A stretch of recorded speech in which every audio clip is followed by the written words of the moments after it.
You may or may not have heard about the controversy around the styling of the new show that is about to follow the love story of JFK Jr. and the icon Carolyn Bessette Kennedy. But if you're into fashion like I am, and especially fashion from the 90s, then I assume you've probably heard about this. So we're going to talk about it today. A new show by Ryan Murphy is in production, and it's going to be called American Love Story, and we're going to be focusing really on JFK Jr. and Carolyn Bessette Kennedy and their whole whirlwind of a romance. He was also a part of TV shows like Glee and American Horror Story, so there's no doubt that it's going to be a good show. However, I'm not really up to date or aware on what the budgeting is like. I don't really know the actors very well. I'm not familiar with their work. So this isn't a critique on the actual show and what I think it's going to be like. It's definitely a critique on so far what we've seen of Carolyn Bessette Kennedy's fashion. From the few posts that have been put out of the outfits, it's not looking great. I actually released shots of the outfits with the actors standing in like a studio taking pictures and posing to show the characters and what they look like. And of course, we have no context. We can't see the acting. It's really just almost like a photo shoot. And it's been absolutely shredded on the internet. Now, I am a lover of Carolyn Bessette Kennedy's style. I think she was innovative. She dressed perfectly for her figure. She knew what looked good on her. And while she definitely was minimalist, as we would say now, when we put her in the context of the 90s, she was actually quite forward thinking, often styled avant garde pieces from up and coming designers. We just delve into her style to begin with and get a real rounded sense of who she was and how she dressed. I think it will become clear that the pictures that they released are so far from what she would actually pick and how she looks. And we need to look at her from this lens of she was a part of one of the most powerful families in the world at the time. But of course, she didn't start off that way. She was a working woman when she met JFK Jr. She worked for Calvin Klein in PR. So she had this knowledge of fashion from the offset. Like, this was a person who was naturally gifted in being able to be stylish. She wasn't a celebrity who was paying all these people to dress her and style her. She was putting these clothes on herself because they were authentically her. While now her style probably doesn't seem so forward thinking, when you look at it in who she was associating with, the social aspect of her life, the type of people she would be around, these really powerful politicians at these gala events, the things she was wearing were quite different to what they would usually see at these things. Like here with one of her most famous outfits, which is an oversized white shirt with a Yoji Mamamoto skirt with the ruffling at the bottom. This was quite a fusion of classic and avant-garde pieces. She wore a lot of Yoji Mamamoto, which at the time was up and coming, new, modern, fresh. And while she did wear those heritage brands like Prada, Dior, etc., she also leaned into this other aspect of playing with her outfit. And I think this is something that's really important when looking at Carolyn Bessette Kennedy's styling. It wasn't necessarily just minimal chic. It was a lot more than that. It wasn't just quiet luxury, as people like to label it. It had more to it, more thought, more knowledge of fashion than just 90s minimalism. When we take a look at this picture here that they released of her in this video that they put out, it feels wrong. The aura feels off. And at first glance, you may not really know why, because on the surface, it looks like it should work. But when we delve deeper, I can explain to you why this doesn't really feel like something Carolyn Bessette Kennedy would wear. First thing that jumped out to me was the camel coat. While she did wear lots and lots of camel coats, this one is flimsy. It looks cheap. The silhouette looks modern, like very 2020s. It's lacking definition in the shoulders. The lapels look wrong. If we take a look at a coat that she wore in the 90s, we can see it has a lot more structure. It's more padded. It feels heavier. It has that heavy look to it, where the one on the actress, Sarah Pigeon, looks almost like flimsy and it would blow away in the wind. And that's not what she would reach for ever. She was a woman who really embraced quality over anything. Now, that didn't mean that she was always reaching for the most expensive item. Instead, it was the most well-made item. And for me, this doesn't look like that. I don't actually know where the coat that they sourced is from, whether it is vintage, whether it is designer or not, but I think they shouldn't just reach for designer, they should be reaching for quality over anything, or going back and looking for vintage pieces. The structure of the way things are made today looks cheap and rushed, and that's not the vibe that she would ever emanate. And Carolyn Bessette Kennedy is actually quite interesting because she was very, very anti-label, so much so that she would buy a lot of Prada coats and rip the label off, which I think is interesting because that goes against what most people would do today. We really need to understand that she was about quality. She didn't care about who she was wearing as long as it was made well. The next thing that I noticed on this picture was her earrings, because Carolyn Bessette Kennedy was renowned for never wearing jewellery. Very, very rare that she wore any sort of costume jewellery, let alone jewellery to a Met Gala. She opted for a more plain and simple look, hair pulled out of her face, no jewellery, no makeup. So the fact that she's wearing, albeit small little hoops in this picture and video, this just feels wrong. She wouldn't put earrings in, especially just to be like running around the city. And then I don't know if this is me being picky, but the cut of the pants feels wrong. Bottom needs to either be baggier or have a bell bottom or flared type of shape to them. This is given very, very straight leg, almost skinny to me.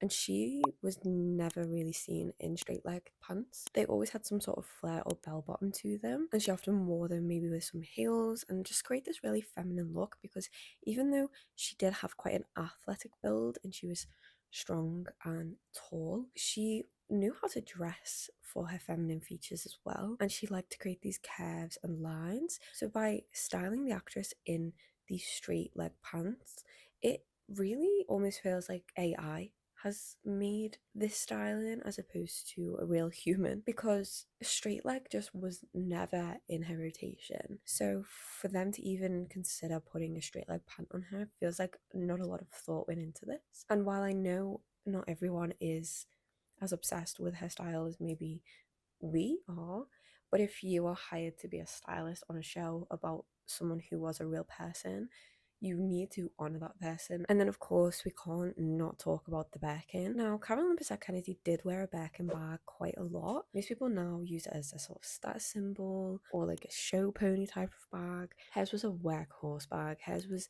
a bit beaten up around the edges, not so much as Mary Kate Olsen, but it was worn in, not often closed. It was open and big and filled with things because she was working at Calvin Klein in the PR department. She had places to be, things she needed. To her, this was an essential. And I've spoken about on my TikTok before about functional fashion and how nearly all of fashion icons have that same thing in common, that they put functionality over anything. The Birkin bag was, I think, a 40mm one, and it was essential for her everyday life because she was busy. She was a working woman. But in this picture here, we can see that she's wearing it clasped closed.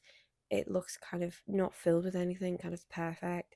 She's holding it, not how I think Carolyn Kennedy would hold it.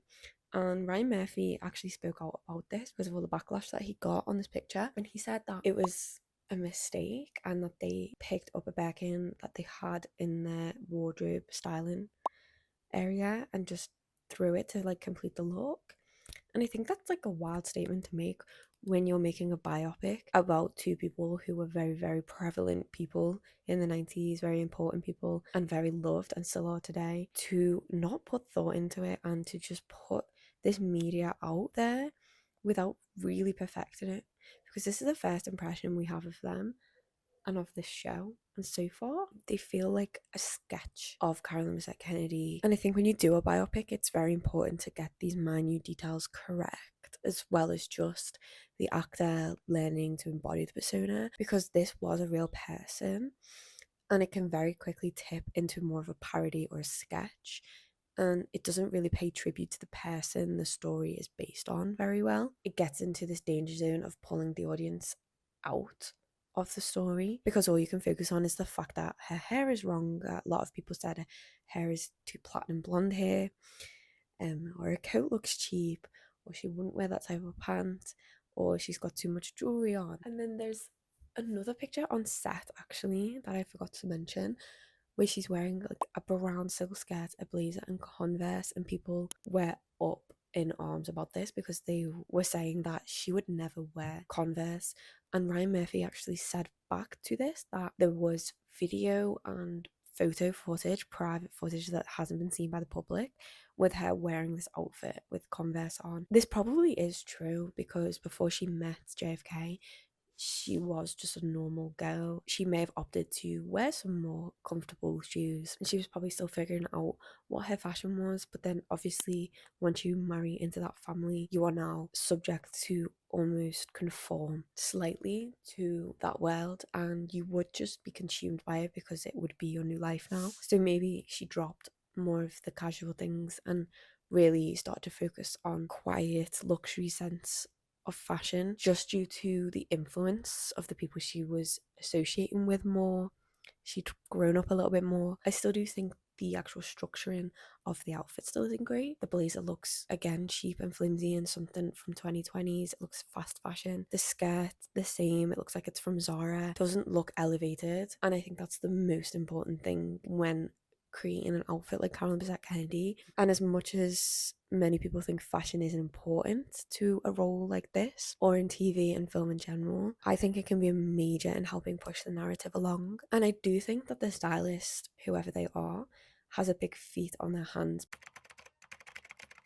Not only was she a fashion icon in the 90s, but there is a new wave of Carolyn Bessette Kennedy lovers who obsess over her outfits, have this stronghold, like she's on every 90s minimalist chic Pinterest mood board. There's loads of accounts online talking about her style and who she was, i.e. me. So there is this big fandom still for Carolyn Bessette Kennedy, even with like the Gen Z and the Gen Alpha of people who weren't even alive when she was alive. When you're taking on a project like this, you need to be able to do as much research as possible before even thinking about taking it on. Because Carolyn Kennedy really mastered self-expression so well through her styling that it's hard to recreate this and merely just copy and paste in pieces that looks similar to something she would pick is never going to cut it. So they definitely have a major project on their hands, and a part of me thinks, is this some sort of campaign or marketing strategy to get people to talk about it?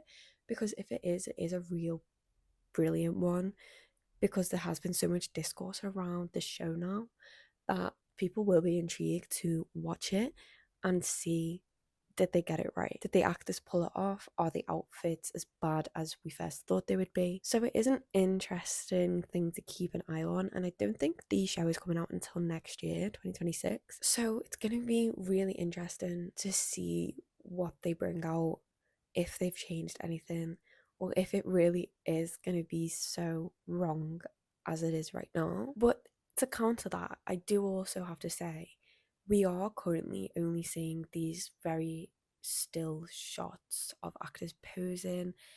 And I think one big thing about Carolyn Bessette Kennedy and JFK Jr. is a lot of the magazines or paparazzi shots are very natural, and capturing them in the moment. Maybe the outfits will come off better in the show when we can actually see the actors living in them and portraying the characters instead of just this very commercial posed high beam studio lights on them that's making it look very modern. Maybe they will play off better when they're in that setting of, hopefully the set design is 90s and everyone else around them is dressed in the 90s-esque vibe. It might work, but from what we've been doing so far, it's not cutting it.